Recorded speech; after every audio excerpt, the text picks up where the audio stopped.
नमस्कार। भारत और पाकिस्तान के बीच बीते कुछ दिनों से जारी सैन्य तनाव और सीमा पर बढ़ती फायरिंग के बीच आज एक बड़ी और सकारात्मक खबर सामने आई है।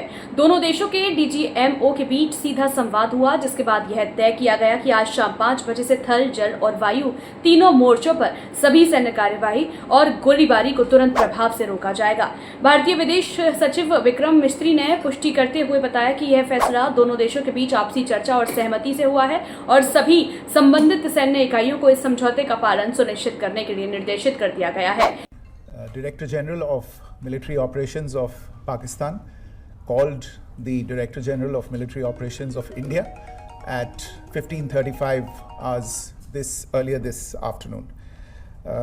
It was agreed between them that both sides would stop all firing and military action on land and in the air and sea with effect from 1700 hours Indian Standard Time today.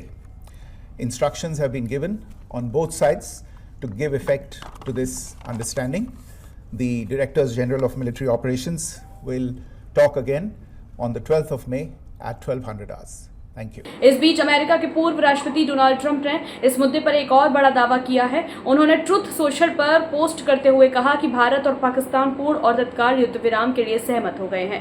Trump ने यह भी कहा कि यह America की ओर से की गई लंबी मध्यस्थता का परिणाम है। मैं दोनों देशों को बधाई देता हूं कि उन्हें आपसी समझ का परिचय दिया और हिंसा की राह छोड़ शांति को चुना। हालांकि भारत सरकार की ओर से यह स्पष्ट कर दिया गया है कि किसी भी अन्य मुद्दे पर किसी और स्थान पर कोई बातचीत नहीं हो रही है और यह समझौता केवल सीमा पर फायरिंग और सैन्य कार्रवाई को रोकने तक सीमित है। भारत और पाकिस्तान के बीच लंबे समय बाद आई यह शांति की खबर सीमा पर तैनात जवानों, आम नागरिकों और अंतर्राष्ट्रीय समुदाय के लिए राहत की बात है। अब निगाहें इस पर टिकी हैं कि यह युद्ध विराम कितनी मजबूती और कितनी अवधि तक टिक पाता है।